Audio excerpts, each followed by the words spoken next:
o que eu vou fazer hoje com os irmãos eu vou pregar em Atos. É o livro que eu tenho, é o livro que nós, pastor Charles e eu, estamos expondo, o livro inteiro. Já é o quarto livro que nós pregamos. Acompanhamos os irmãos em Marcos, que é a igreja mãe, acompanhamos os irmãos Gênesis 1 a 3, depois Gênesis, fizemos pregações, não no livro inteiro, mas algumas passagens principais do Evangelho de Lucas, como um preparo para o livro de Atos. Por que escolhemos o livro de Atos? Alguns irmãos no Rio, eles são picados, analogia aqui do mosquito, picados com uma ponta de desânimo, no sentido de que, o Evangelho é pregado de forma fiel e clara, há uma seriedade no trabalho, e, no entanto, nós somos poucos irmãos. E a ideia é mostrar para a nossa pequena congregação de que nós fazemos parte da Igreja de Cristo. Nós fazemos parte da expansão da igreja, que é um tema latente e um dos temas principais do livro de Atos. Então, a ideia em pregar esse livro é encorajar os irmãos de que não precisamos fazer muitas coisas ou causar sobreposição na congregação, não precisamos fazer alguma atividade que vá chamar pessoas. O que nós precisamos fazer é o básico, bem feito, para a glória de Deus. O culto cristão, a pregação fiel e clara da palavra, o sacramento da ceia, o sacramento do batismo, pão, uva, banho, escritura, oração, e Deus é glorificado. Então, nós temos instado aos irmãos que, se nós fizermos o básico, Deus, Ele não só abençoará no futuro, mas Ele já tem abençoado a nossa pequena congregação. Então, não necessitamos de sobreposição, mas o livro de Atos mostra que o Espírito Santo usa a palavra pregada, confirma essa palavra em nós então espalhamos as boas novas, e Deus, Ele próprio, acrescenta os salvos. Então não precisamos de uma estratégia mirabolante para, na linguagem jovial, como falam, fazer a igreja bombar, como se nós tivéssemos capacidade de fazer a igreja, entre aspas, bombar. Muitas vezes eu não sei muito bem o que essas gírias significam, mas eu uso por uma questão de senso comum. Pelo menos cito aqui. O que eu tenho entendido é que nós somos chamados a fazer aquilo que é simples e aquilo que é comissionado pelo nosso Senhor Jesus Cristo. Amém? Então, mais uma vez, a minha gratidão ao pastor Paulo pelo convite. Sempre muita emoção poder compartilhar com os irmãos e novamente agradecer o apoio que os irmãos têm dado. Muito carinho, eu faço isso. Atos capítulo 1, versos 1 a 11. Lá no Rio nós utilizamos a NAA. Eu imagino que a competência das irmãs deva ter algum texto de apoio aqui, né? Então eu vou ler na NAA, os irmãos acompanham na NVI. Pastor Paulo e irmãos, me perdoem a falta de atenção quanto a isso. Escrevi o primeiro livro, ó Teófilo, relatando todas as coisas que Jesus começou a fazer e a ensinar, até o dia em que foi elevado às alturas, depois de haver dado mandamentos por meio do Espírito Santo aos apóstolos que tinha escolhido. Depois de ter padecido, Jesus se apresentou vivo a seus apóstolos com muitas provas incontestáveis, aparecendo-lhes durante 40 dias e falando das coisas relacionadas com o reino de Deus. E comendo com eles, deu-lhes esta ordem: não se afastem de Jerusalém, mas esperem a promessa do Pai, a qual vocês ouviram de mim, porque João, na verdade, batizou com água, mas vocês serão batizados com o Espírito Santo dentro de poucos dias. Então, os que estavam reunidos com Jesus lhe perguntaram: será este o tempo em que o Senhor irá restaurar o reino a Israel? Jesus respondeu: não cabe a vocês conhecer tempos ou épocas que o Pai fixou pela sua própria autoridade, mas vocês receberão poder ao descer sobre vocês o Espírito Santo e serão minhas testemunhas, tanto em Jerusalém como em toda a Judéia e Samaria e até os confins da terra. Depois de ter dito isso, Jesus foi elevado às alturas à vista deles, e uma nuvem o encobriu dos seus olhos.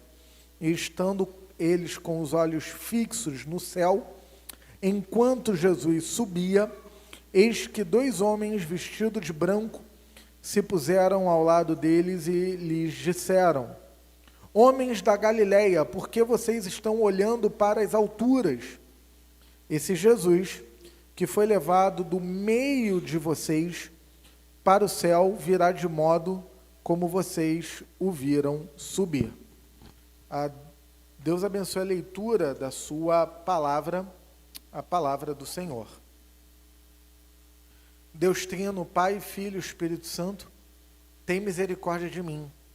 Nós estamos diante da sua palavra e eu rogo a visita e a presença e o enchimento do Espírito Santo para testemunhar internamente em nós que a tua palavra e que tão somente ela vem do Senhor.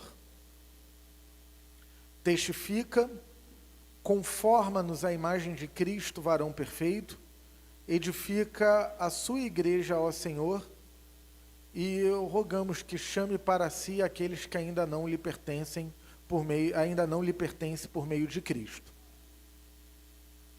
Esconde-me atrás da cruz, Senhor, e que as palavras dos meus lábios e o meditar do meu coração sejam agradáveis em tua presença, rocha minha e redentor meu. Amém. Meus irmãos, o título da mensagem é a expansão da igreja. A expansão da igreja por meio da pregação do Evangelho e por meio do testemunho dos apóstolos. A ideia central aqui é que a ressurreição e a ascensão de Jesus não restauram o reino de Israel naquele momento, mas sim mostra para Israel a sua vocação de ser luz para as nações. E o testemunho dos apóstolos será revestido pelo poder do Espírito Santo e chegará aos confins da terra. Esse é o tema principal aqui da mensagem. A gente precisa entender que o livro de Atos ele é uma continuidade do livro de Lucas, do Evangelho de Lucas. Lucas, na verdade, ele escreve como se fosse uma única obra dividida por 2 volumes, igual, por exemplo, O Senhor dos Anéis. Agora eu não lembro se são 2 livros ou 3 livros. Você tem uma única obra, Senhor dos Anéis, que ela é dividida por alguns volumes. Assim, então, é o livro de Atos, que é um segundo volume, ok, do Evangelho de Lucas. Então você tem, dos versos 1 ao 11, uma espécie de prólogo, um prefácio, que tem estruturas contidas que vão perpassar por todo o livro de Atos e vão servir como moldura para todo o livro de Atos. Então Lucas começa o livro, aqui essa passagem lida, ela tem duas cenas, versos 1 ao verso 5, a primeira cena, dos versos 6 ao 11, será aqui então a segunda cena. A primeira cena você tem aquelas questões iniciais quando adentramos num livro. Quem escreveu, para quem escreveu, por que escreveu. Então, quem escreveu foi Lucas, o autor do Evangelho. Ele não era um apóstolo, ele não era uma testemunha ocular do Senhor Jesus Cristo. Ele recebe o conteúdo evangélico do seu amigo e do seu irmão em Cristo, o apóstolo Paulo. Ele escreve para Teófilo. Teófilo, provavelmente um cristão, não sei dizer se era o nome da pessoa ou algum apelido, um apelido muito favorável. Teófilo significa amigo de Deus, aqui uma tradução, uma transliteração aqui livre.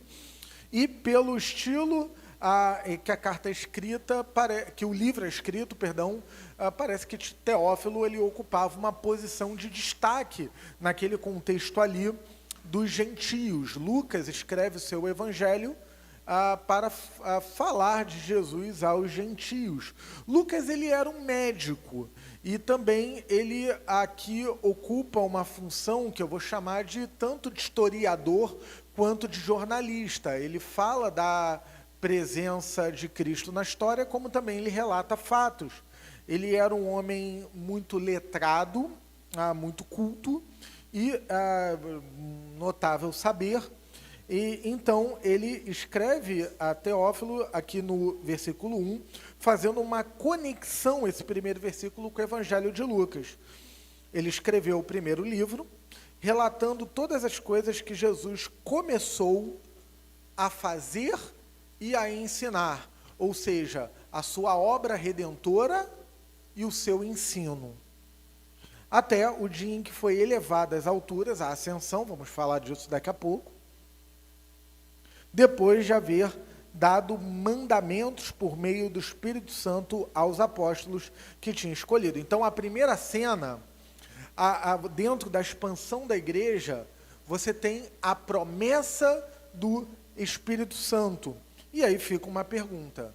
O Espírito Santo, ele já não estava em atividade anteriormente? Sim, ele estava.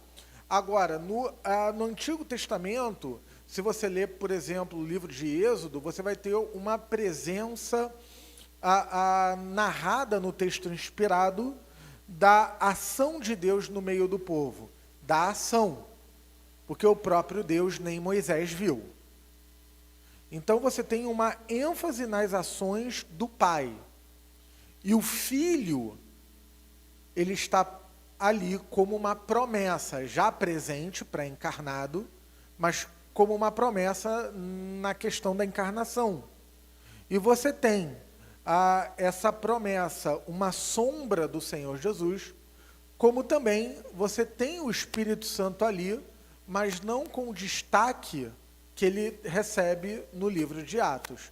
Então você tem o Pai, aí vem os Evangelhos, você tem o Filho, que outrora era uma promessa, nos Evangelhos uma realidade, da encarnação e da chegada do reino de Deus, e agora uma transição para o Espírito. Por quê? Porque Jesus foi elevado às alturas. E ao ser elevado às alturas, então Jesus deixa os seus discípulos, ele deixa o povo pelo qual ele morreu de modo algum. Ele continua reinando sobre esse povo, não de forma plena, isso acontecerá no seu retorno, e ele continua intercedendo pelo seu povo. Mas quem testifica a presença do Senhor Jesus para o povo pelo qual Cristo morreu é o Espírito Santo. Então você tem aqui, em primeiro momento, o Espírito Santo como uma promessa. Ok? Novamente voltando, essa primeira cena da promessa do Espírito Santo, depois de haver padecido, então, depois de haver morrido, Jesus ele se apresenta vivo, ele se apresenta ressurreto, com o corpo glorificado, dando provas, o texto diz, incontestáveis. O texto não está sendo escrito para judeus, que conheciam as Escrituras e que sabiam que a morte expiatória e a ressurreição era uma promessa, na perspectiva dos judeus que reconheceram Jesus como Messias. O texto ele está sendo escrito para gentios. Então, o gentio ele não conhece, escrituristicamente falando, a promessa da morte expiatória e a ressurreição. Então, quando você fala para um gentio que alguém morreu e ressuscitou, para nós aqui é algo normal. Então, quando eu ouvi o Evangelho pela primeira vez, embora não fosse eu um convertido, a sociedade ocidental ela é razoavelmente cristianizada. Minha ideia não é ser preciso nessa fala, mas há uma influência cristã. Então, não era uma novidade para mim ouvir que Jesus morreu e ressuscitou. O que foi novidade foi a necessidade de um compromisso, de um arrependimento no que diz respeito a essa boa notícia que eu estou escutando. Isso foi uma novidade. Mas eu já sabia, desde criança, que Jesus morreu na Páscoa e ressuscitou. E imagino que os irmãos também. Imagino que não tenha sido algo estranho. Mas para o gentio daquela época era algo estranho. Peraí, como assim? Uma pessoa morre e ela volta da morte. O que é isso? Ela ressuscita. Eu nunca ouvi falar disso. Então, para os gentios era algo estranho. Então, Lucas, ele apresenta um corte histórico, apresentando o fato. Por isso que eu falei que, apesar da sua profissão ser um médico, ele, por conta da sua cultura, um homem letrado, ele então apresenta esse corte histórico e jornalístico, usando terminologias modernas. Ele apresenta o quê? O que ele fala aqui? Que Jesus apresentou provas incontestáveis. O que Lucas está dizendo aqui? Que Jesus, ele ressuscitou, o termo que nós cantamos, no tempo e no espaço. Num período de grandes homens e de grandes feitos, homens que escreveram obras clássicas para a humanidade, infelizmente sim, desprezada pela educação moderna, homens como Marco Aurélio, como Cícero, tantas obras lindas, tantas obras que os próprios reformadores falam que edificam a alma, embora não sejam obras escritas por cristãos, a noção de graça comum, feitos heróicos, como era aquela cultura romana, os espartanos, aqueles homens que a um pequeno grupamento enfrentavam um exército muito maior. E a humanidade tem legado isso pelos séculos, mas o que acontece? Todo mundo morreu. Ok? A vida chegou ao fim para todos eles. A vida chegou ao fim para Marco Aurélio, a vida chegou ao fim para Cícero, a vida chegou ao fim para o imperador Júlio César Augusto, que, antes de Cristo, tomou para si a alcunha de Filho do Divino. É uma blasfêmia isso. E por causa disso que o evangelista Marcos escreve, Marcos 1, versículo 1, princípio do Evangelho de Jesus Cristo, Filho de Deus. Esse termo Filho de Deus não era comum. O evangelista Marcos está batendo no imperador. Nós só temos um imperador, e ele é o Senhor Jesus. Não está desrespeitando o Senhor Júlio César Augusto. Mas está dizendo, ele não é meu Senhor é Cristo.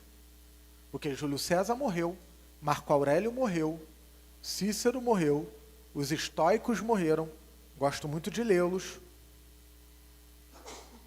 Mas Jesus, ele morreu e ressuscitou.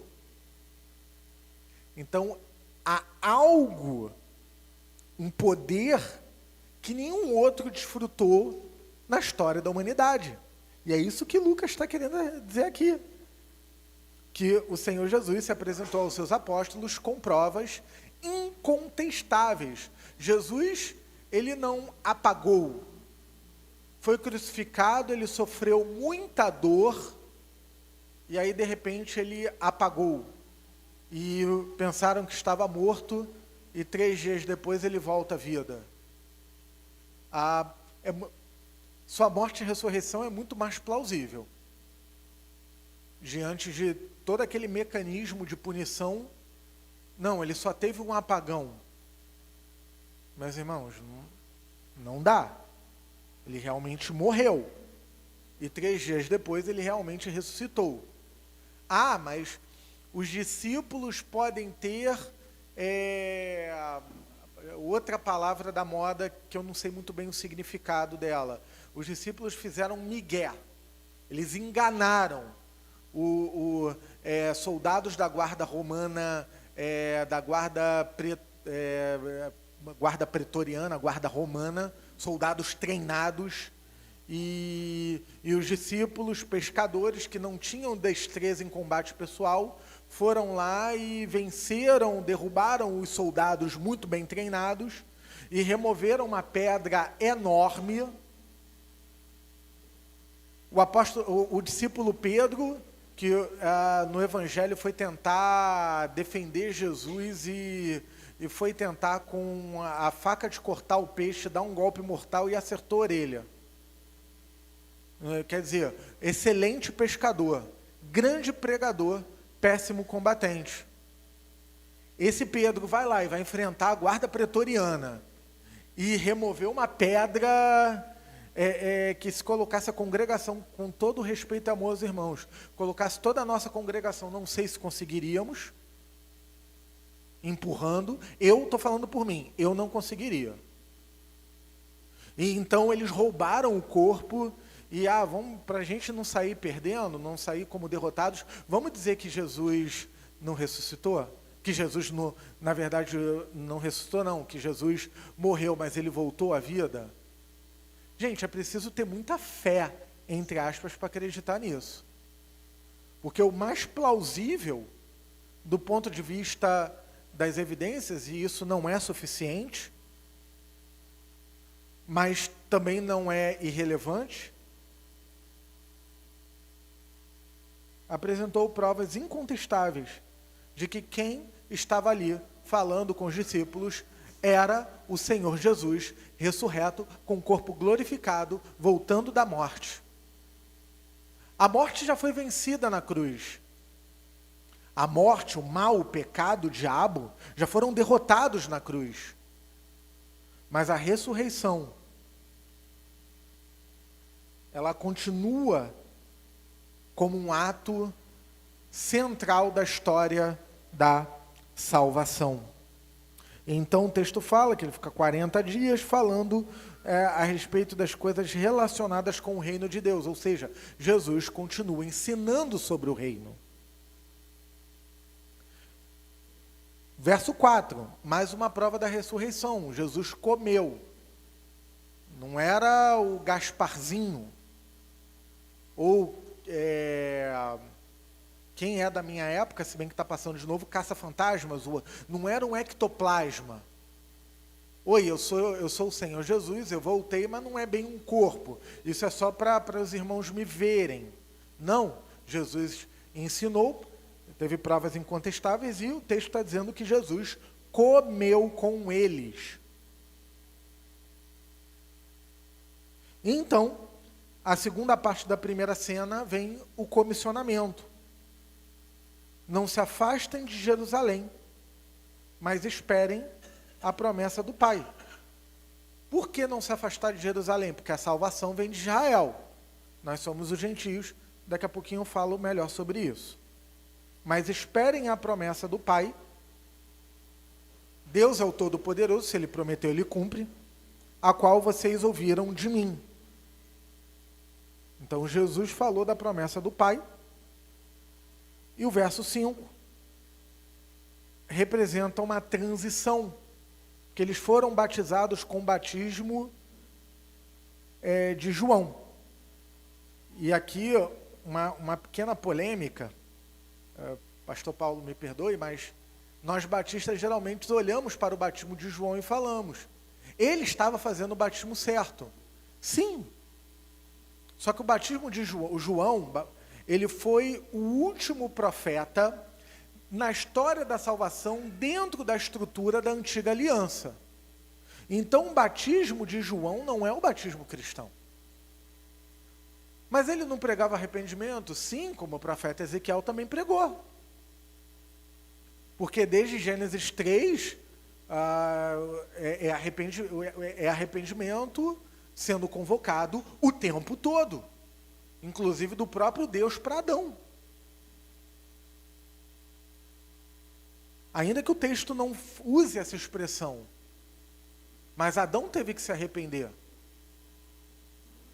Então, da queda de Adão para cá, é arrependimento o tempo todo. Então, João pregava o batismo de arrependimento. Mas a estrutura pela qual João ministrava, João Batista aqui, era a estrutura da antiga aliança. Então, João era um profeta, o último dos profetas, como Malaquias, como Ezequiel, como Jeremias, como Isaías, como Elias e Eliseu. Então, aqueles que foram batizados com o batismo de João, precisavam ser batizados com o Espírito Santo. Novamente, o Espírito Santo não estava em atividade antes? Sim, mas esse batismo com o Espírito Santo representa esse momento de transição na história da salvação. Que é o que vai acontecer mais à frente, em Atos capítulo 2, na festa de Pentecostes. Então aqui você tem uma promessa, a promessa de que Jesus, ascendendo aos céus, ele e o Pai enviarão o Espírito Santo, que já estava em atividade, mas agora ele vai desempenhar um papel de testificar em nós a verdade do Evangelho, de que Cristo morreu pelos nossos pecados e ressuscitou, vencendo a morte, o pecado e o mal. Lembram que eu falei antes que só a evidência histórica não basta?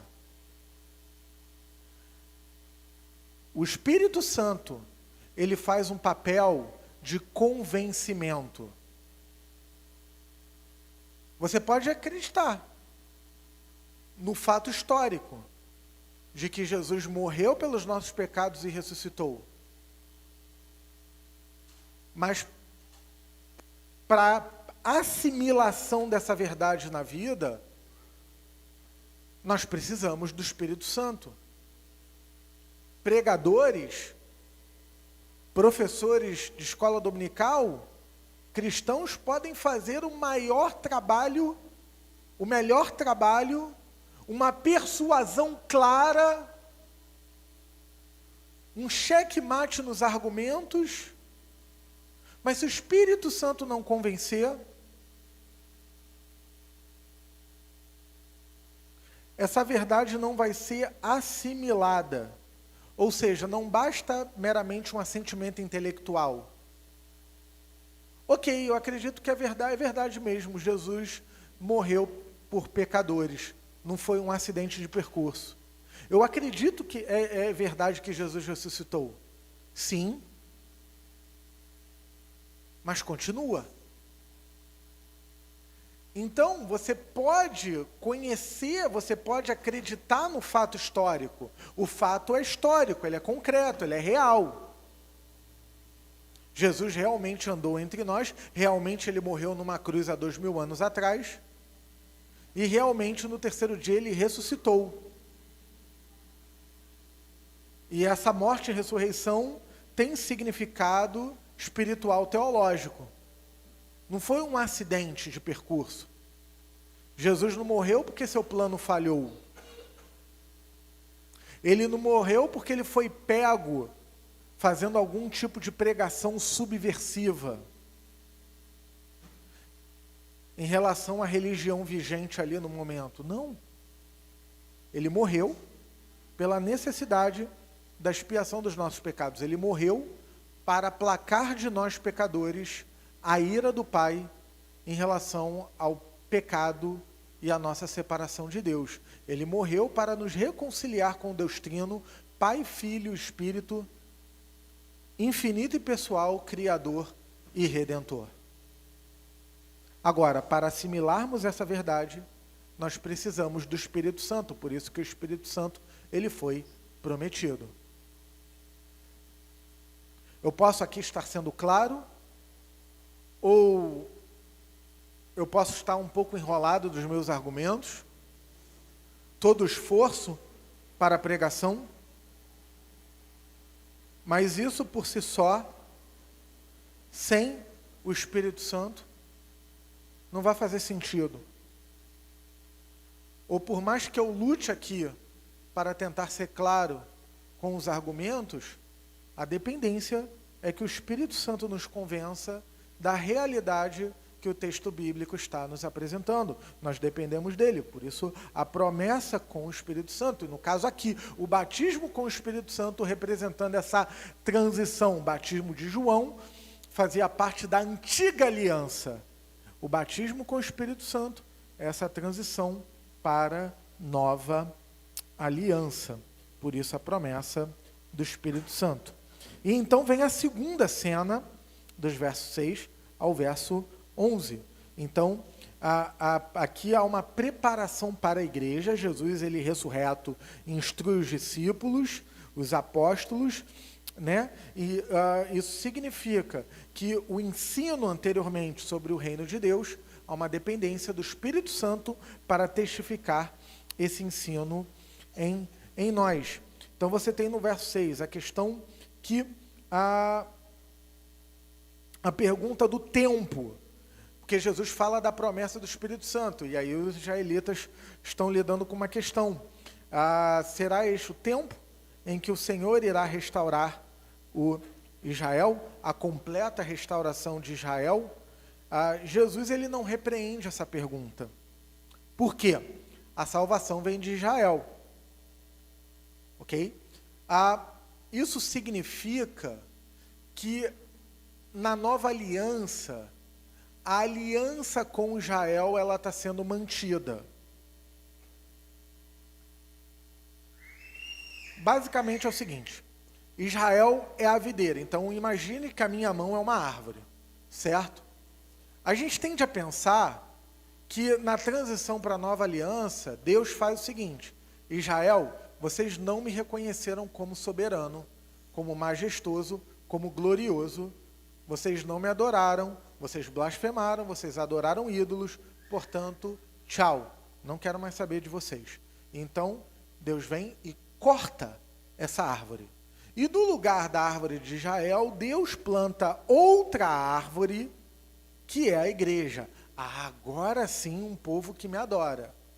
Israel sendo cortado, uma espécie de teologia da substituição. Não creio que seja isso que o texto esteja falando. Ou tem a árvore de Israel, a videira, e Deus fala: ok, vocês blasfemaram, idolatraram, não me adoraram, eu cansei de vocês, mas eu não vou cortar. Eu vou deixar vocês quietinhos aí, e agora eu vou então plantar uma outra árvore, que é a igreja. Esse povo é o que me adora. Esse povo que me ama, que me serve. Também não. O que eu percebo na relação Israel, igreja, judeus e gentios, é que em Gênesis 12, Deus fez uma aliança com Abraão, e através dele, a grande nação, Gênesis 12, do 1 a 3, seto uma bênção. E aí, então, você tem Israel como a videira ou como a oliveira. Okay? Ainda que essa oliveira tenha seus altos e baixos, Deus, no seu infinito amor e misericórdia, se mantém fiel. Só que ele não vai cortar, não vai substituir, não vai plantar uma outra árvore. Ele vai enxertar outros galhos nessa videira ou nessa oliveira, que somos nós, os gentios. Então, a aliança com Israel permanece. Mas agora, os gentios são incluídos no pacto. Então, quando os israelitas lidam com essa questão, é agora que o Senhor vai restaurar, Jesus não fala que a pergunta está errada. Ele muda o foco. Ele diz o seguinte: não cabe vocês conhecer o tempo. Ele não está dizendo Israel não vai ser restaurado. Ele está dizendo não vai ser agora. E vocês não vão saber quando. Mas o que quer dizer o agora? Né? Porque o tempo, o Pai fixou pela autoridade dele, uma autoridade que pertence somente a Deus. Mas o verso 8, ele vai falar do o que ok, então Israel não vai ser restaurado agora, o que vai acontecer? Jesus está mudando o foco. Agora, não que eles fizeram essa pergunta, eles fizeram a pergunta do que vai acontecer a Israel. Mas para nós aqui, o que vai acontecer então? O cumprimento da promessa. Os apóstolos receberão poder. Como? Ao descer sobre eles o Espírito Santo. E serão testemunhas do Senhor Jesus, tanto em Jerusalém, como em Judeia, Samaria e até os confins da terra. Então os discípulos não podem conhecer aquilo que foi estabelecido numa aliança eterna entre a Trindade, que foi fixada pelo Deus Trino em sua autoridade final. Então o que cabe aos discípulos? O recebimento do poder pelo Espírito Santo e serem, por conta disso, testemunhas. Isso quer dizer o quê? Que a expansão da igreja, o título e o tema da mensagem, não acontece por uma força humana. Não acontece porque os apóstolos eram homens fortes, tanto fisicamente quanto mentalmente, destros de destreza, articuladores, sagazes. Não pela força humana. A igreja não é expandida pela força humana, mas ela é expandida pelo poder do Espírito Santo. Então nós temos aqui a etapa na história da salvação em relação ao Espírito Santo, como uma pessoa. O Espírito Santo é uma pessoa. O Espírito Santo não é uma energia impessoal ativa de Deus, como, por exemplo, as luzes, a eletricidade. Não é uma energia impessoal ativa de Deus, não. O Espírito Santo é uma pessoa que se relaciona com os discípulos de forma pessoal.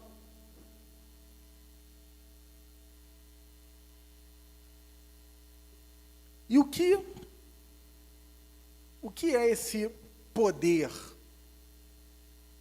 Como eu falei anteriormente, esse poder, ele vem do alto. A igreja não expandiu pela habilidade dos discípulos, mas ela expandiu pelo poder do Espírito Santo que foi derramado. Ou seja, novamente aqui, os argumentos humanos, a persuasão, ela é importante, mas ela é dependente do poder do Espírito Santo. Falar do fato histórico de forma clara é importante, mas é instrumento do poder do Espírito Santo. Esse poder que os apóstolos receberam era o poder que levou os apóstolos a serem testemunhas, a proclamarem e a serem testemunhas oculares daquilo que aconteceu. Nesse sentido, há duas coisas aqui que são restritas aos apóstolos. as quais nós não temos. Primeiro, eles são testemunhas. Eu não sei, os irmãos, não vou pedir para levantar a mão, mas quem aqui já foi testemunha em júri? Eu já. Eu trabalhava num comércio, antes de ir para o seminário. Esse comércio ele foi assaltado, Rio de Janeiro, sendo Rio de Janeiro, e com a graça de Deus, graças a Deus, o meliante, ele foi detido, os pertences foram devolvidos para o estabelecimento comercial, e então o dono do estabelecimento, junto comigo e com outro funcionário, nós tivemos que ir na delegacia fazer o registro de ocorrência. Ali eu fui convocado para ser testemunha ocular de que aquele moço, ele havia assaltado o estabelecimento. Eu estou com vontade de rir porque fui eu que efetuei a prisão. Isso legalmente pode, tá? Eu vi que ele não estava com arma de fogo, eu o detive, né? E o dono do estabelecimento me deu um almoço na antiga churrascaria Porcão, fechou. Eu tive um dia de herói ali, né? Mas legalmente, quem é do direito aqui, quem é formado, o popular, ele pode efetuar o flagrante. Eu vi que não estava armado, eu falei, opa, eu olhei, não era uma arma, devolve tudo, né? E eu não posso contar detalhes porque vai ficar feio aqui. Mas eu efetuei a prisão, foi 2001. Foi 2001 ano. E eu fui na 14ª delegacia, no bairro do Leblon. Registramos ali, junto ao dono do boletim de ocorrência, o registro de ocorrência, e eu fui convocado pelo júri. Foi a única vez que aconteceu isso na minha vida.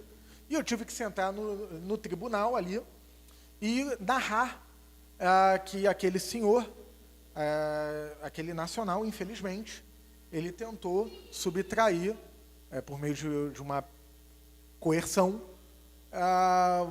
pertences que nós vendíamos no comércio. Então, testemunha tem a ver com júri, tem a ver com você falar a nível de fé pública daquilo que você viu. Então, nesse sentido, testemunha é restrita aos apóstolos, porque só os apóstolos viram o Senhor Jesus ressurreto. Só os apóstolos comeram com o Senhor Jesus ressurreto. Só os apóstolos receberam as instruções e o comissionamento do Senhor Jesus ressurreto. Então, nesse caso, nós aqui não somos testemunhas, nós proclamamos as boas novas. Mas os apóstolos, eles eram testemunhas oculares. Portanto, eu falo com muito carinho, sem nenhum mau sentimento no coração, mas é verdade que se alguém se apresentar para você e falar, eu sou o apóstolo Juan, está errado. Não, negativo, o senhor é pastor. Não, eu sou o apóstolo Juan, negativo, o senhor é pastor, presbítero. Mas a minha congregação me reconhece, presbítero, é o termo do Novo Testamento. O senhor não é apóstolo, o senhor não viu Jesus, não comeu com ele na mesa, isso está me enganando, ou está enganado. Não é apóstolo. Apóstolo é quem viu Jesus, é testemunha ocular. Então, se alguém se apresenta como apóstolo, está enganado, está fazendo mau uso. Uma outra questão que era prerrogativa dos apóstolos, e aqui é um pouco polêmico, mas eu explico, é que esse poder que é recebido pelo Espírito Santo, que impulsiona os apóstolos à pregação do Evangelho, a pregação, ela é confirmada, ela é ratificada, ela é corroborada por sinais e prodígios. Ou seja, os apóstolos pregavam o Evangelho e faziam sinais e prodígios para confirmar a pregação do Evangelho. Pregador, o senhor está dizendo para mim que então Deus não faz mais milagres hoje? Negativo, claro que faz. O que eu estou dizendo é que sinais e prodígios, eles eram prerrogativas aqui dos apóstolos, no sentido do evangelho pregado entre os gentios e os sinais e prodígios para confirmar a veracidade da pregação. E tudo isso com o Espírito Santo testificando internamente em nós. Então, não é uma... a questão hoje de atos extraordinários não é uma prerrogativa de pastores ou da própria igreja. Hoje é uma prerrogativa da soberania de Deus. Não é disso que o texto está tratando, mas eu estou falando para não gerar a dúvida, a confusão.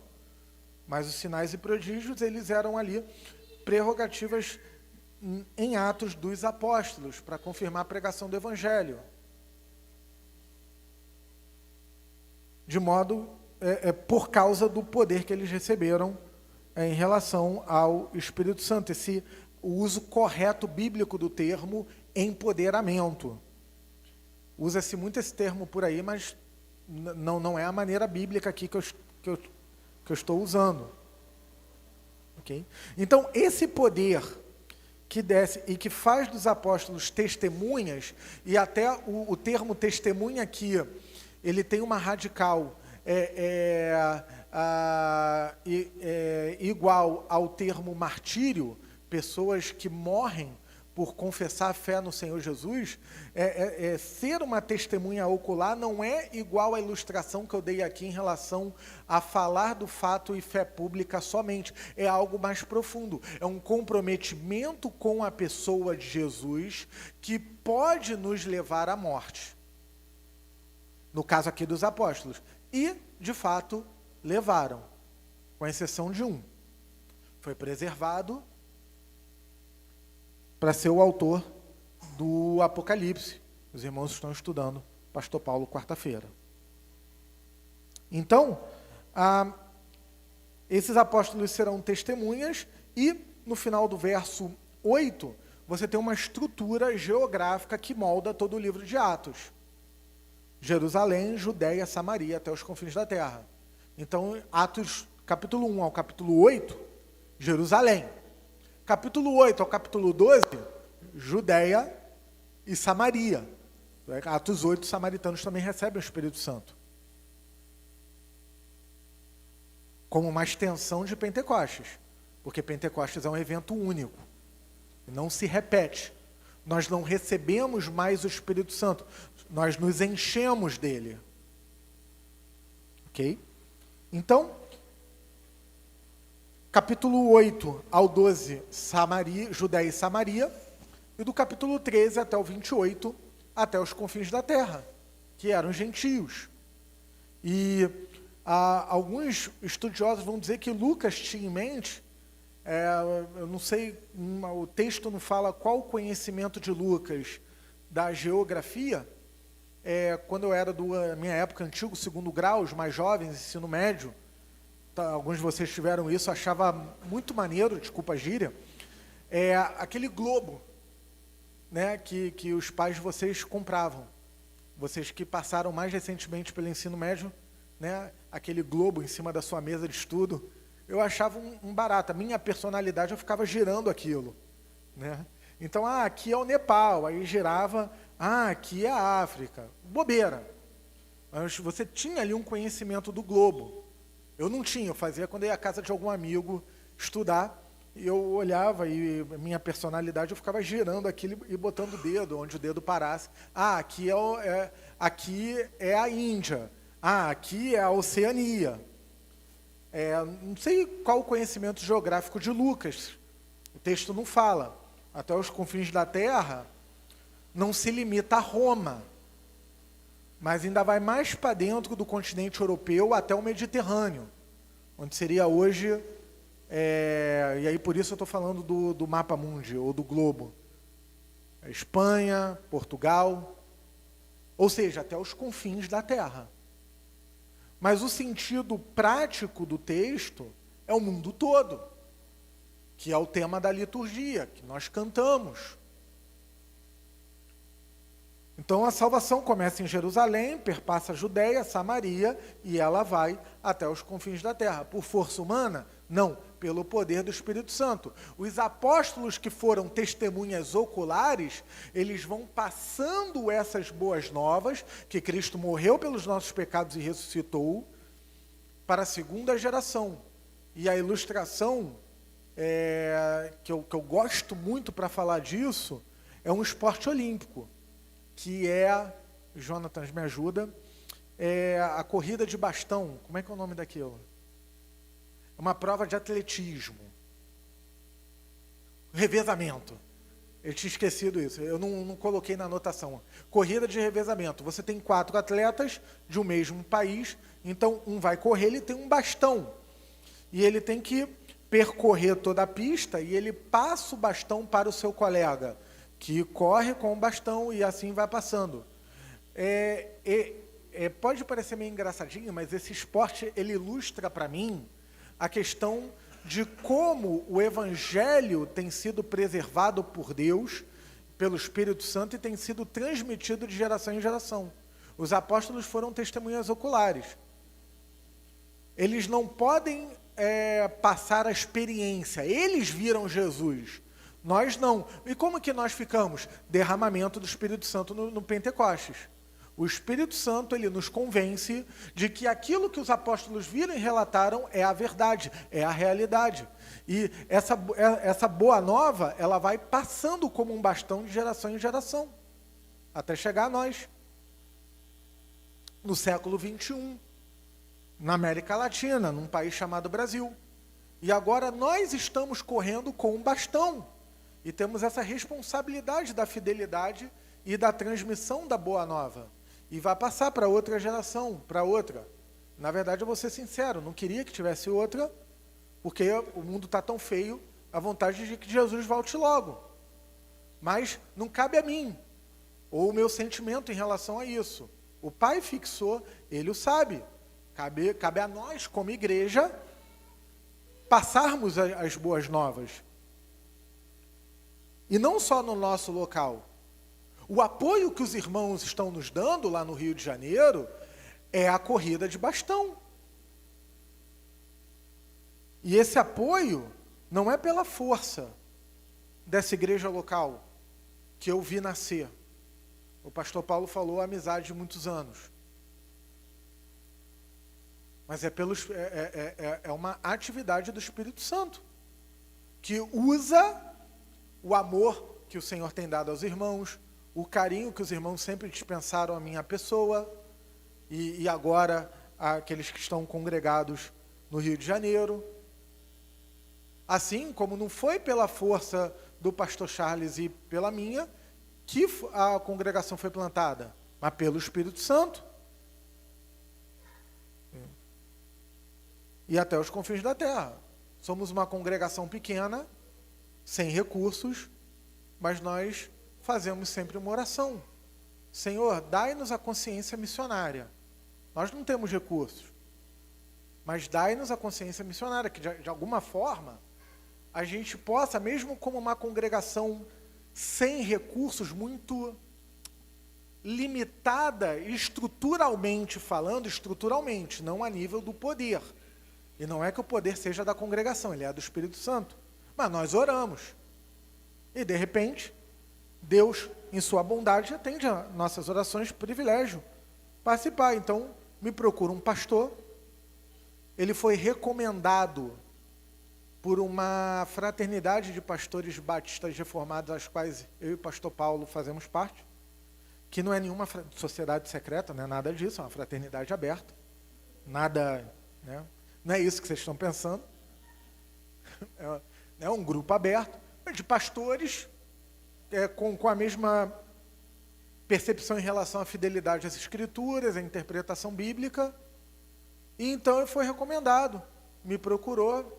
Eu falei, Juan, é o pastor fulano, eu estou indo para Portugal, é o pastor do Jardim Botânico, pastor outro. Procurei e falaram também do senhor. Não, pode ver a congregação. Conversamos, eu tive o feeling ali da firmeza do pastor. Aí pedi ao pastor Charles na liturgia que ele pudesse se apresentar à congregação, falar um pouco do que Deus tem feito, próximos passos.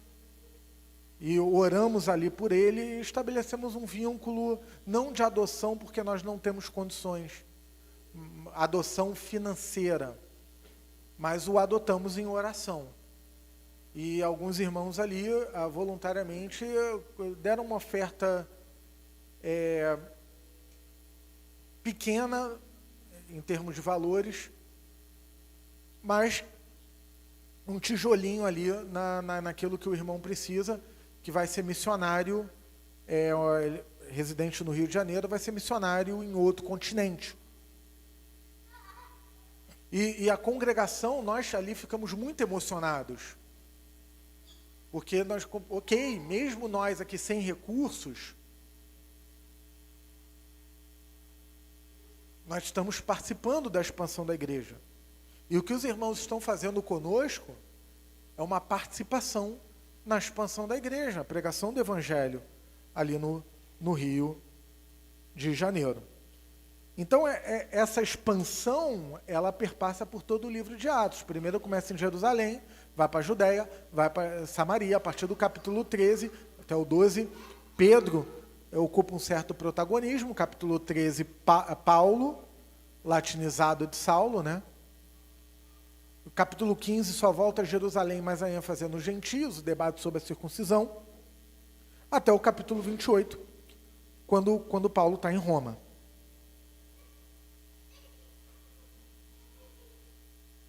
Então nós não somos testemunhas oculares, mas nós proclamamos a boa nova de que Jesus morreu pelos nossos pecados e ressuscitou vitorioso. E o final da segunda cena, a ascensão, dos versos 9 ao verso 11. Jesus foi elevado às alturas, ele ascendeu ao céu. Ao céu aqui não está querendo dizer necessariamente as nuvens, literalmente, mas também, porque ele ascendeu literalmente, mas ele foi para junto ao Pai, num lugar ao qual nós não acessamos. Jesus, ele volta para o Pai ressurreto, com um corpo glorificado. A ascensão de Jesus, pelo menos na minha percepção, eu posso estar errado, mas eu pouco escuto alguma pregação ou ensino sobre ela. É claro que se você pensar nas boas novas do Evangelho, a morte e a ressurreição são centrais nesse sentido, a morte expiatória e a vitória de Jesus sobre a morte. Mas a obra da salvação, ela não começa na morte de Jesus. Como assim? Não, ela começa na encarnação.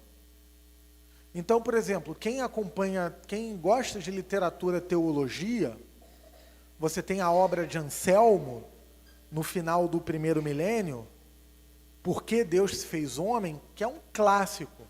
É um livro que eu amo visitá-lo em dezembro. Por que Deus se fez homem? Mateus 1, 21, né? Questão ali. Mas eu não vi um clássico sobre ascensão.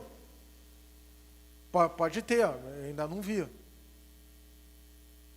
Mas a ascensão, ela também é uma continuação da obra da salvação, assim como foi a encarnação de Jesus, a sua morte expiatória, a sua ressurreição, e mais à frente a sua ascensão, assim como depois o derramamento do Espírito Santo em Pentecostes, evento único, faz parte da obra da salvação. E na ascensão, Jesus mostra para nós, ressurreto, a continuidade da sua vitória sobre a morte. A vitória sobre a morte foi na cruz. Escreveu um autor que Jesus mata a morte na cruz. Ele ressuscitou. Então, na ascensão, ele mostra o seu poder e a sua vitória sobre a morte. Na sua ascensão, Jesus mostra a sua monarquia, porque os evangelistas falam que ele inaugura o reino de Deus, que outrora era uma promessa. Então ele está à destra do Pai. No credo apostólico, lugar comum de todos os cristãos, você tem lá, depois da ressurreição. Subiu ao céu, está assentado à direita de Deus Pai Todo-Poderoso. E ele, na ascensão, ele continua a reinar sobre seu povo, a exercer a sua monarquia com glória. e uma monarquia absoluta, a qual ele não admite nenhum outro. Mas ele reina, não de uma forma plena. Isso vai acontecer quando ele voltar. E na sua ascensão, ele mostra o seu poder sobre a morte. Ele reina e ele intercede.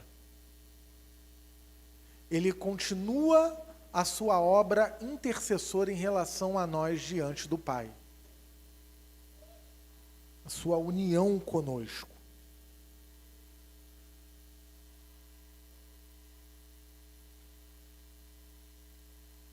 O mesmo Jesus que foi visto ressurreto, que comeu, que ensinou, que comissionou, é o mesmo Jesus que está sendo assunto aos céus. Literalmente.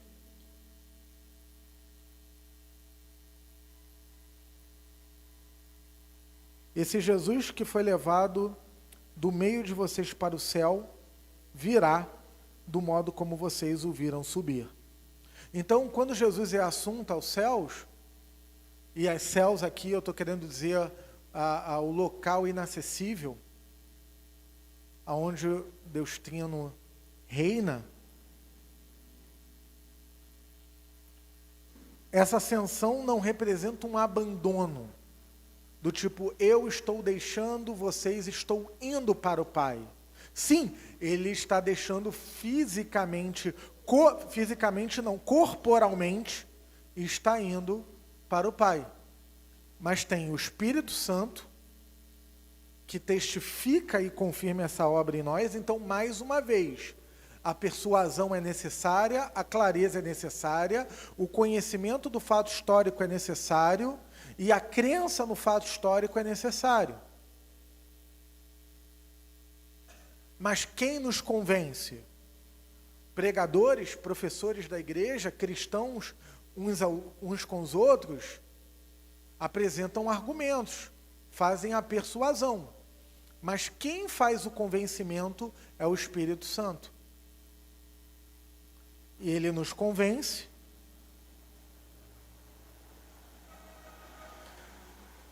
Ele ata como um laço a nossa união com Cristo. E ele nos dá esse senso de transcendência de Cristo no meio de nós. Por exemplo, quando participamos da ceia, não fisicamente, espiritualmente. Quando estamos em comunhão como igreja, esse senso de pertencimento ao Cristo. E esse Cristo que foi assunto ao céu,